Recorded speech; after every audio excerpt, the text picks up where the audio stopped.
Hello student, today we are going to start the new topic, that is the rotational motion. आपण rotational motion मधला एक part पाहिला आहे, centre of मास. आपल्या बोर्डाच्या सिलेबसमध्ये सेंटर ऑफ मास हा रोटेशनल मोशनमध्ये, पण CBSE मध्ये सेंटर ऑफ मास हा सेपरेट टॉपिक आहे आणि रोटेशनल मोशन हा सेपरेट टॉपिक आहे. त्यामुळे मी CBSE नुसार सेंटर ऑफ मास सेपरेट घेतला, कोलिजन घेतला आणि today we start the rotational motion. Rotational motion means काय, तर कोणतीही बॉडी स्वतःच्या ॲक्सिस भोवती फिरते. काय म्हणलं मी, कोणतीही बॉडी स्वतःच्या ॲक्सिस भोवती फिरते. Rotational motion. समजा या ठिकाणी ही बॉडी ही एका ठिकाणापासून दुसऱ्या ठिकाणी गेली. कन्सिडर करा, समजा ही बॉडी अशी चालली, याला आपण ट्रान्सलेशनल मोशन असं म्हणतो. काय म्हणतो? Translational motion.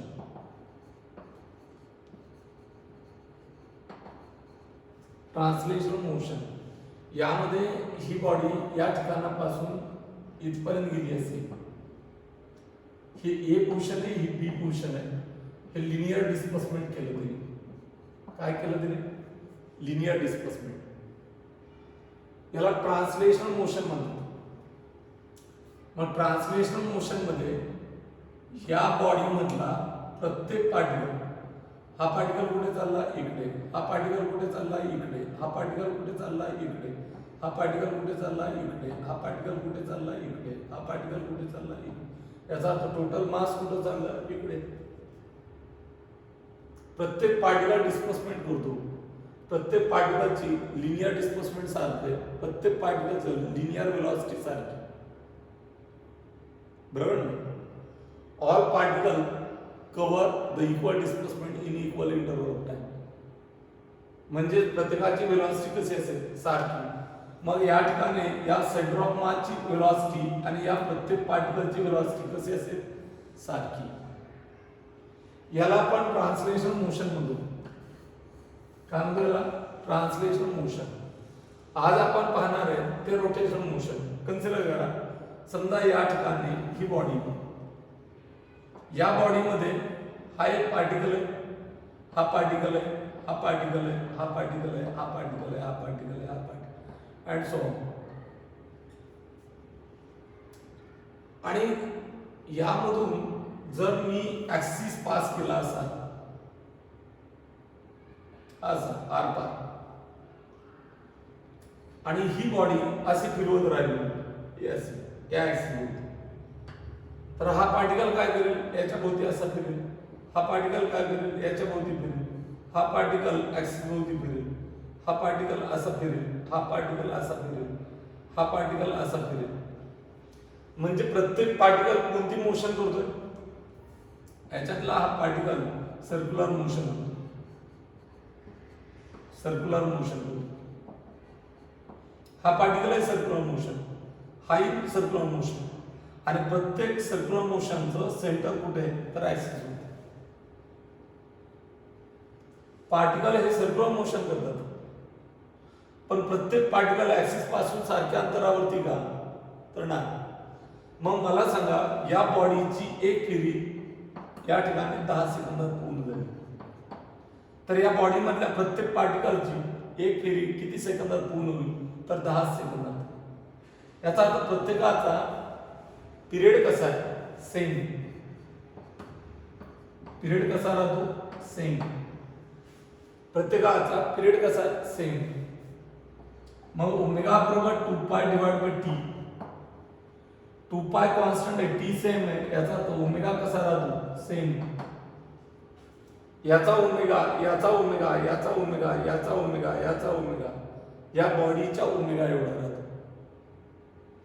मग प्रत्येक पार्टिकलचं अंतर जर डिफरंट असेल, याचं अंतर डिफरंट आहे, याची रेडियस डिफरंट आहे, याची रेडियस डिफरंट आहे, प्रत्येकाचं आर हा डिफरंट आहे, हा डिफरंट आहे. त्यामुळं V is equal to circular motion मधला formula V is equal to R omega. Omega जर कॉन्स्टंट असेल तर V directly proportional to R. प्रत्येकाची लिनियर व्हेलॉसिटी कशी असेल, डिफरंट. मग ज्याचा अंतर जास्त आहे त्याची व्ही कसा असेल, जास्त. आणि ज्याचा अंतर 0 आहे त्याची व्ही किती असेल, 0. याचा अर्थ या ठिकाणी ऍक्सिस वरचे पार्टिकल यांची लिनियर व्हेलॉसिटी किती, दॅट इज 0. लिनियर व्हेलॉसिटी कशी, 0. याचा अर्थ ऍक्सिस वरचे पार्टिकल सर्क्युलर मोशन करत नाही, it acts as a stable. म्हणून all particle perform the circular motion, perform the uniform circular motion UCM except lies on axis. याला आपण ऍक्सिस म्हणतो आणि या ऍक्सिस भोवती ही बॉडी फिरते म्हणून याला ऍक्सिस ऑफ रोटेशन म्हणतात. याला काय म्हणतात, ऍक्सिस ऑफ रोटेशन. इथं प्रत्येक पार्टिकलचा व्ही कसा आहे, सेम आहे. आणि इथे प्रत्येक पार्टिकलचा व्ही कसा आहे, डिफरंट आहे. व्ही कसा आहे, डिफरंट. इथे प्रत्येक पार्टिकल हा काय करतो, मोशन करतो. इथे बॉडीमध्ये प्रत्येक पार्टिकल हा मोशन करतो असं नाही. ऍक्सिस वरचे पार्टिकल हे रेस्ट पोझिशनला असते. तुम्हाला माहिती आहे फॅन फिरतो की नाही. मग फॅन फिरताना खालून जर पाहिलं आपण तर फॅनच्या सेंटरला एक पॉइंट स्थिर दिसतो, बाकीचे सर्व पार्टिकल तुम्हाला सर्क्युलर मोशन करताना दिसतात. पण अख्खा फॅन असा फिरतो का, नाही. फॅन अनेक पार्टिकल पासून तयार झालाय. मग फॅनला मी जर बॉडी मानलं तर त्या फॅनचे पार्टिकल हे सर्क्युलर मोशन करतात एक्सेप्ट जो पार्टिकल ऍक्सिस वरती तो सोडून. आणि मग पार्टिकल जर सर्क्युलर मोशन करत असेल तर पूर्ण फॅन कोणती मोशन करतो, तर रोटेशनल मोशन. कारण फॅन एका ठिकाणापासून दुसऱ्या ठिकाणी जात नाही. आणि म्हणून what is the rotational motion, the motion of a body about its own axis. Motion of a body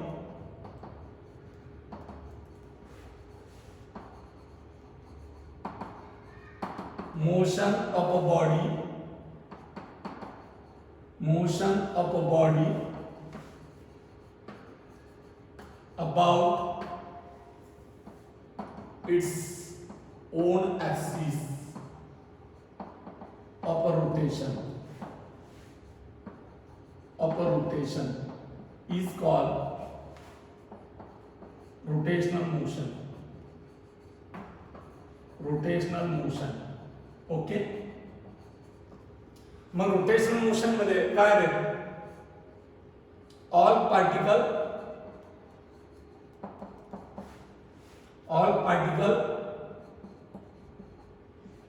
perform UCM का ओमेगा कॉन्स्टंट आहे प्रत्येकाचा. एक्सेप्ट कोणते, एक्सेप्ट लाइज ऑन ऍक्सिस. त्याचा अर्थ टी बी कॉन्स्टंट, बरोबर. Then phi of particles are different.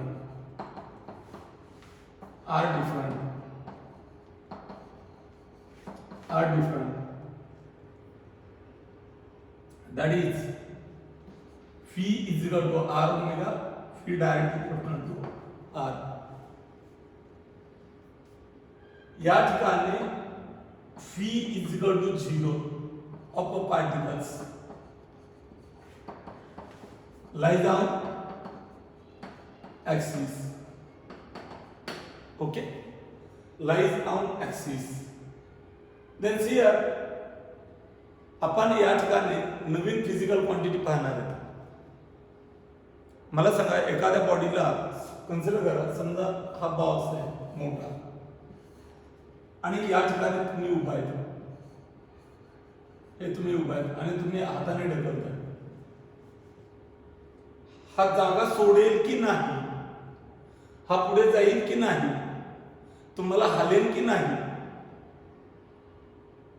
Yes or no, हे कशावरती depend असेल, तर या बॉडीच्या मासवरती. समजा कन्सिडर करा हे 10 किलोचा बॉक्स आहे, तुम्हाला सहज हलू शकतो, पण हा 1000 किलोचा बॉक्स आहे, हलणार नाही. याचा अर्थ इथं मास ही एक फिजिकल क्वांटिटी जी की हलेन की नाही किंवा हलेन हे त्या मासवरती डिपेंड आहे. याचा अर्थ मास मेजर द इनर्शिया, जडत्व मोजतो.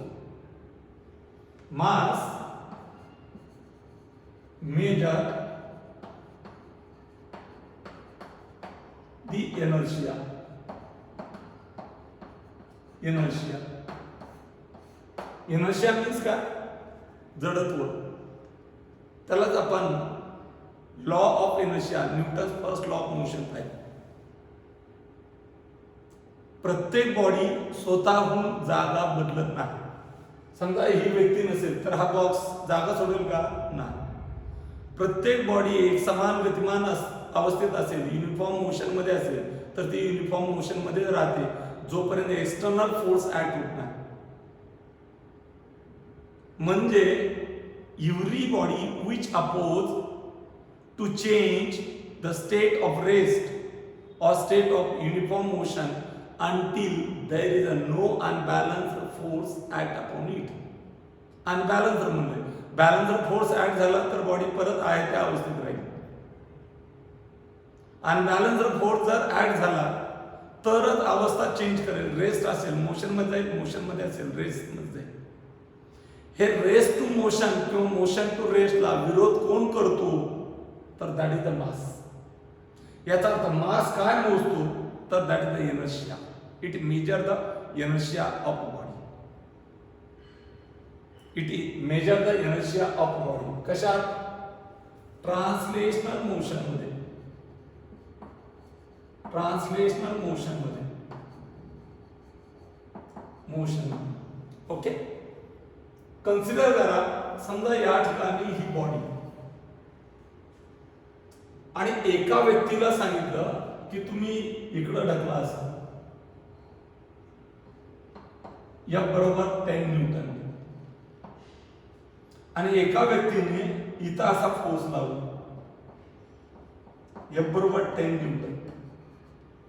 ही ए व्यक्ती आणि ही बी व्यक्ती. ओके, दोघांनी किती फोर्स लावले, 2. दोन्हीच्या किमती कशात, सेम. डायरेक्शन कशात, अपोजिट.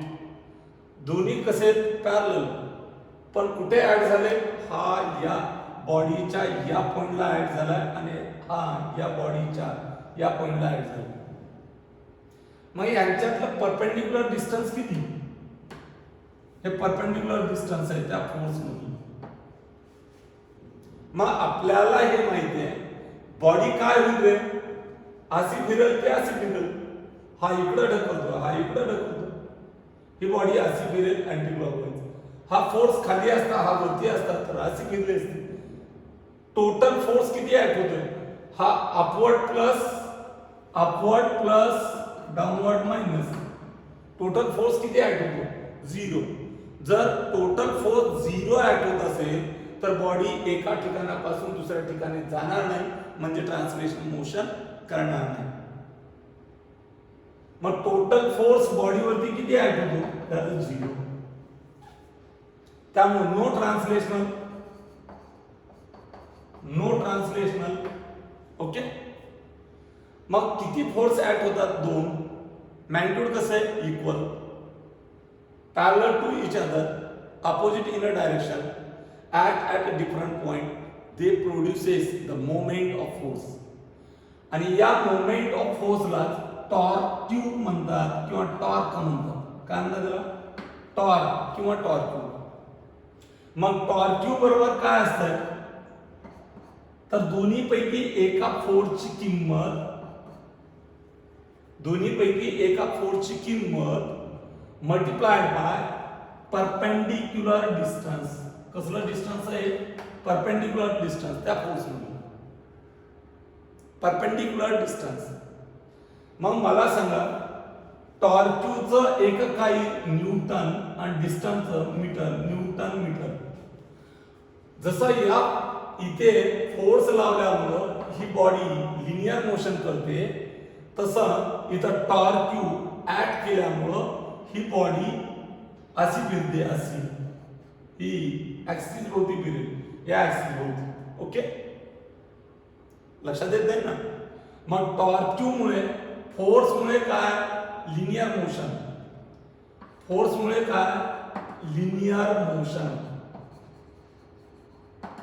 और ट्रान्सलेशनल मोशन, आणि टॉर्क्यूमुळे काय that is the rotational motion. मग मला सांगा विदाउट टॉर्क्यू ही बॉडी रोटेशनल मोशन करेल का? नाही. याचा फॅन फिरतो म्हणजे टॉर्क्यू ऍक्ट होतो. सायकलचं चाक स्वतःभोवती फिरते, पुढे बी जातो, पुढे जातं म्हणजे लिनियर मोशन आहे. ट्रान्सलेशनल स्वतःभोवती फिरत फिरत जातं, रोटेशनल. रोटेशनल आणि ट्रान्सलेशनल मोशन सायकलचं चाक करतं, गाडीचं चाक करतं, मोटरसायकलचं चाक करतं. सगळे गाड्यांचे चाक हे दोन मोशन करतात. एक ट्रान्सलेशनल करतं, दुसरं रोटेशनल करतं. दोन्ही मोशनचं कॉम्बिनेशन आहे तिथं, आणि म्हणून ते चाकाची जी मोशन असते पुढे पुढे जातं तिला रोलिंग मोशन म्हणतात. काय म्हणतात त्याला? Rolling motion. फक्त समजा चाक जाग्यावर फिरलं असतं, पुढे गाडीच गेली नसती. बघा तुम्ही सायकलचं बस, सायकलचं स्टँड, डबल स्टँड वरती सायकल लावली, पॅडल मारला तर मागचं चाक जाग्यावर फिरतं, सायकल पुढे नाही जात. याचा अर्थ that is the rotational motion. सायकलच्या बॅक साईडच्या चाकाला लॉक लावलं आणि सायकल घासत नेली, that is the only translational. आणि लॉक खोलून सायकल घरी घेऊन गेलो, that is the rolling motion. Rolling motion म्हणजे combination of translational and rotational. Rotational साठी काय आवश्यक आहे? मग टॉर्क्यू. ट्रान्सलेशनल साठी काय? फोर्स. रोटेशनल साठी काय? टॉर्क्यू. ट्रान्सलेशनल साठी काय? फोर्स. रोटेशनल साठी काय? टॉर्क्यू. विदाउट टॉर्क्यू बॉडी ही रोटेशनल मोशन करणार नाही. ओके, टॉर्क्यू हा कशाने दाखवतात तर हा टो, काय म्हणतात त्याला? टो. काही टाऊ म्हणतात, काही टो म्हणतात, त्याला टॉर्क्यू टो म्हणतात. आणि एकक काय आलं? Newton metre. टो इज इक्वल टू फोर्स, दोन्हीपैकी एका फोर्सची किंमत इनटू कसलं डिस्टन्स, परपेंडिक्युलर डिस्टन्स त्यांच्यामध्ये. याला मुवमेंट ऑफ फोर्स म्हणतात. काय म्हणतात त्याला? Moment of force. काय म्हणतात त्याला? Moment of force. Then see here एक फिजिकल क्वांटिटी शिकणार आहे, मुवमेंट ऑफ इनर्शिया. काय पाहणार आहे आपण? Moment of inertia of body, rotating body. याला शॉर्ट मध्ये एमआय म्हणतात. काय म्हणतात त्याला? MI of body.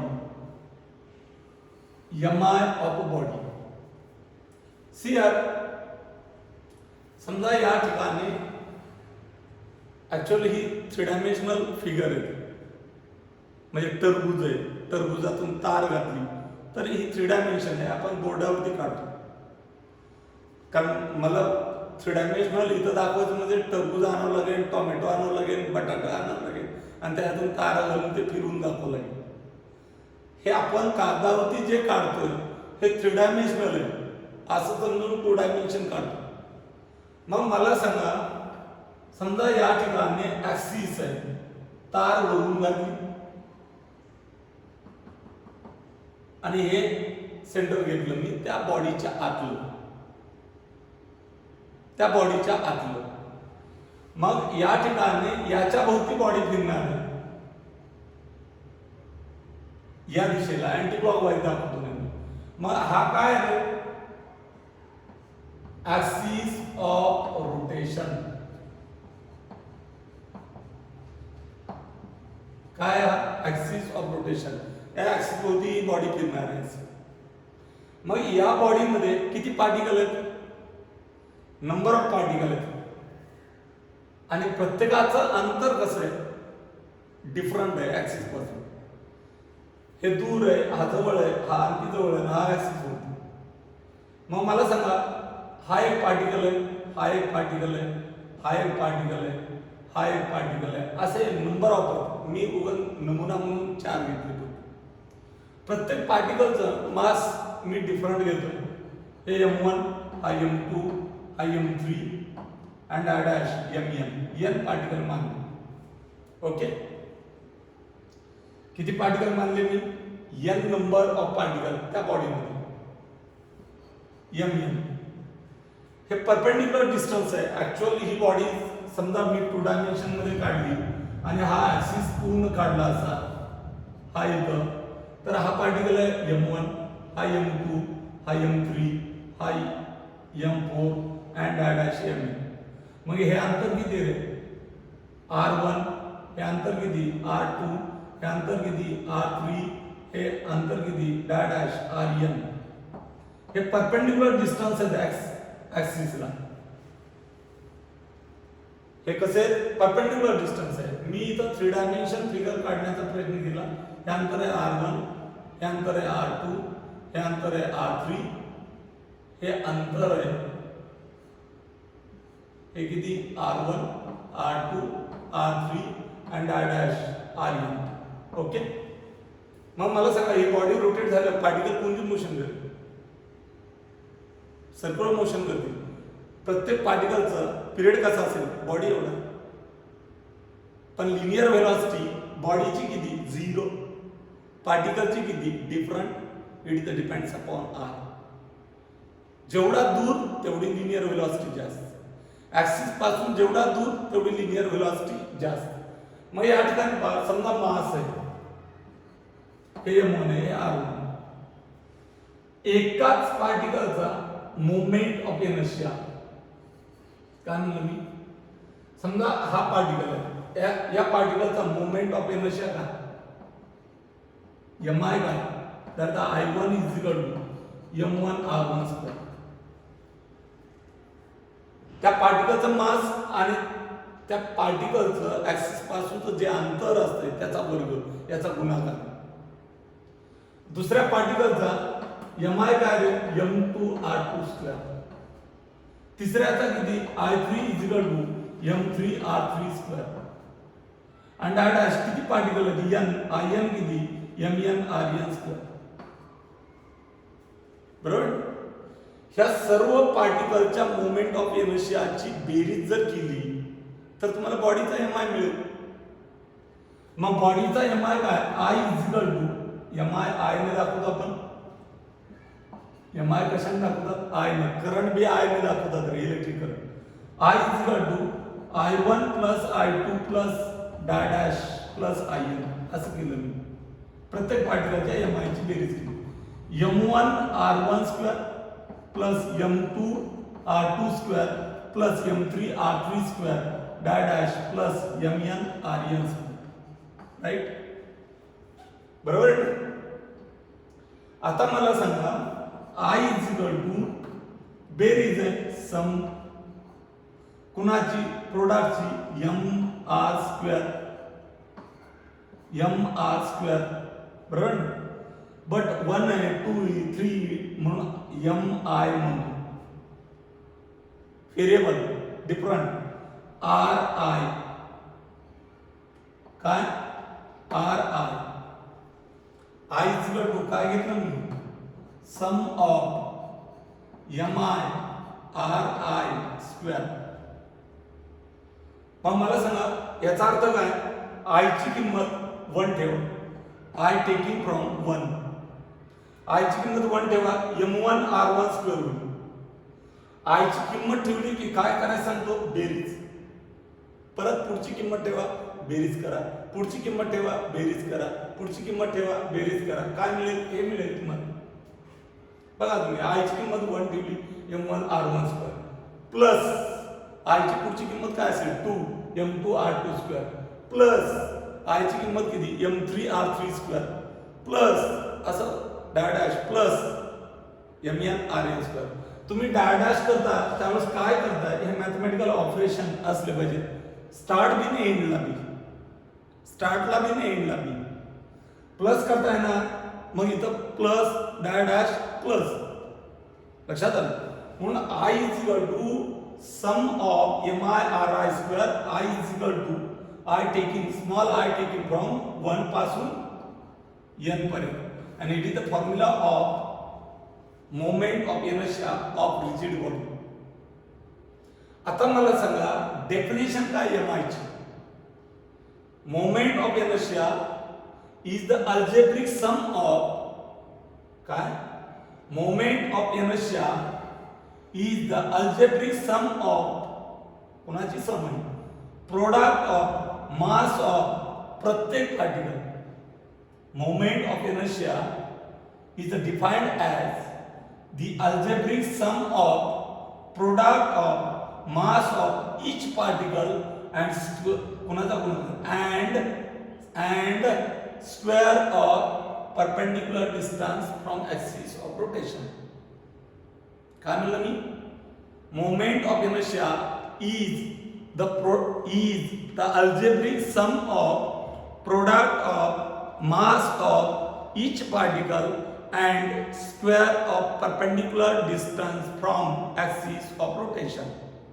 Okay, definition करे, I is equal to summation MI RI square, I taking from 1 to n. आता लक्षात ठेवायचं, हे असं आलं की याला आपण I म्हणणार आहे, कारण it is the I is the moment of inertia of that body about कोणता ऍक्सिस बदलला की MI बदलतो, म्हणून about given axis of rotation. जो ऍक्सिस दिला असेल, ऍक्सिस कोणता ऍक्सिस आहे ते सांगावं लागतंय. लक्षात आलं, पुढे पाहणार आहे आपण, ऍक्सिस बदलला की MI बदलतो. बॉडी जरी तेच असली तरी ऍक्सिस नुसार ऍक्सिसची पोझिशन बदलली की MI बदलतो. Okay, I is equal to summation MI RI square, I taking from 1 to n. Okay, then what is definition? The moment of inertia of rigid body about given axis of rotation is defined as the algebraic sum of product of mass of each particle and square of perpendicular distance from axis of rotation. See he physical quantity, याला आपण MI म्हणतो, नवीन आली आहे, हे तुम्हाला तुमच्यासाठी नवीन नाही. मग या ठिकाणी हिचं SI युनिट काय रे, याच्यानुसार मग मासचं युनिट काय kg, आणि आरचं एक मीटर, त्याचा बरोबर kg मीटर स्क्वेअर, आणि मग SI युनिट काय kg metre square. SI unit काय kg metre square.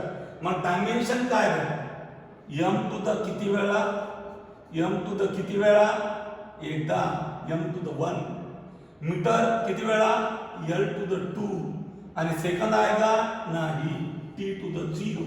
So m to the 1, l to the 2 and t to the 0.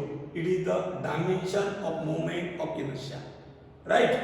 पुढे या ठिकाणी सर्वात महत्त्वाचं ती वेक्टर आहे की स्केलर आहे.